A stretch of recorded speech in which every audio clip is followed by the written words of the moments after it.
मौनी अमावस्या पर साधु संतों के साथ योगी की पुलिस ने जो किया वो पूरे देश ने देखा। देश ने देखा कि कैसे मोदी योगी की पुलिस ने साधु संतों को लहूलुहान कर दिया।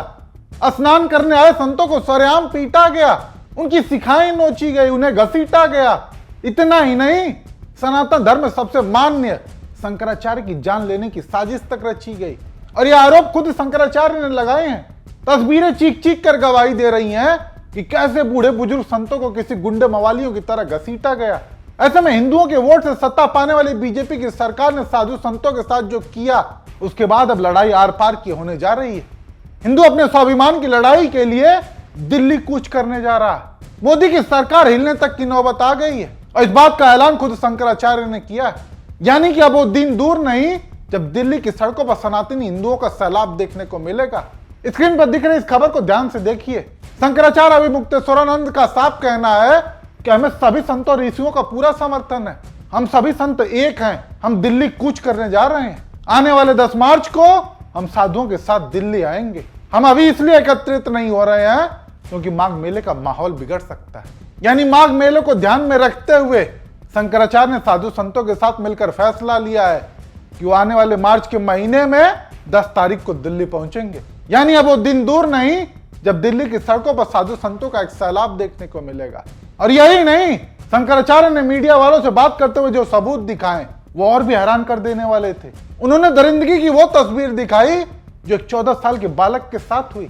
उसका पटका खून से सना हुआ था। इसको ले जाकर के पीट रहे थे। इसके गले में ये पीला पहचान के लिए दुपट्टा छपा था।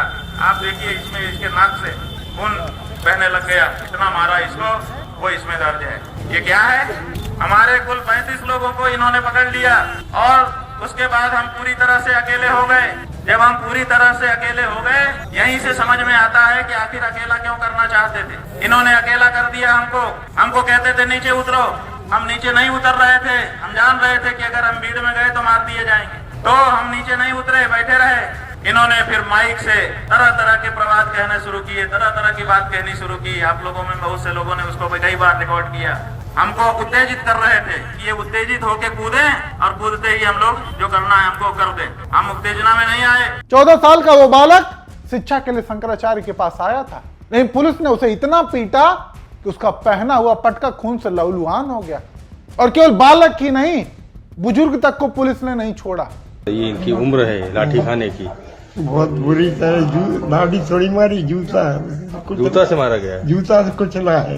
ये 85-90 साल की उम्र में प्रशासन ऐसे बुजुर्गों के साथ ऐसा व्यवहार कर रहा है, ऐसे संतों के साथ।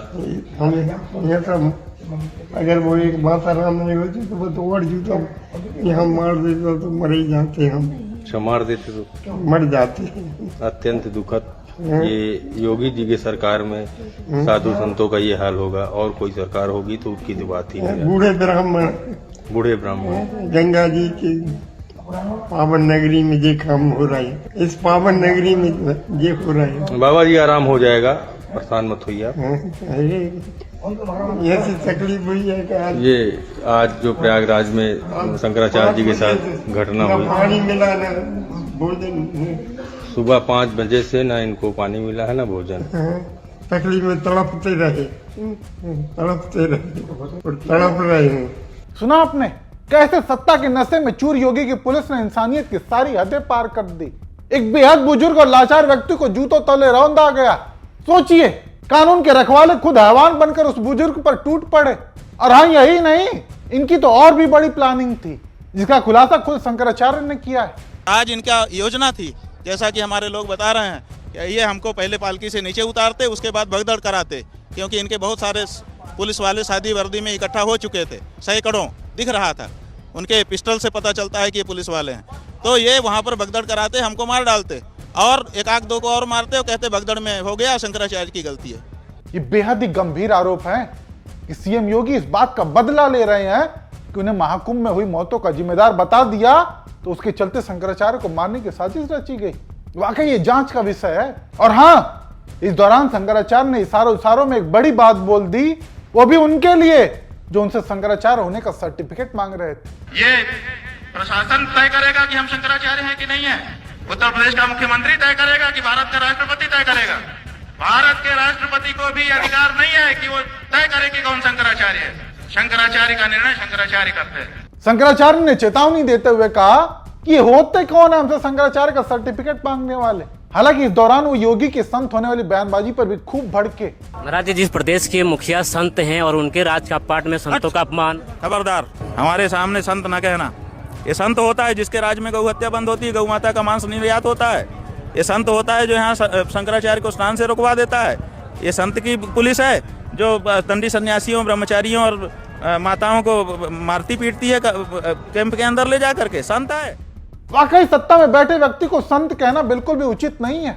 बाकी योगी सरकार के प्रति जो गुस्सा शंकराचार्य में है वो साफ देखने को मिल रहा है। बाकी ध्यान देने वाली एक बात और कि हिंदू और संतों के साथ ऐसा अत्याचार केवल प्रयागराज में ही नहीं हुआ, बल्कि वाराणसी में भी जब लोगों ने मंदिरों और मूर्तियों के तोड़े जाने के खिलाफ आवाज उठाई तो वहां भी पुलिस ने उन पर बेरहमी से लाठियां बाजी। पाल समाज के लोगों को लाठियों से दौड़ा दौड़ा कर पीटा गया। और अब इन्हीं सब का नतीजा है कि एक समय में हिंदुओं ने जिस पर भरोसा करके सत्ता पर बिठाया, आज उसके खिलाफ प्रदर्शन करने को मजबूर है। साधु संत दिल्ली तक आने की तैयारी में। ऐसे में अब देखने वाली बात यह होगी कि संतों के दिल्ली आने पर क्या तस्वीर देखने को मिलती और क्या उससे पहले उनके गुस्से को शांत करने के लिए सरकार कुछ कदम उठाती है या फिर ऐसे उदासीन रवैया देखने को मिलता है। आप दर्शक इस पर क्या सोचते हैं? अपनी राय कमेंट करके जरूर बताएं।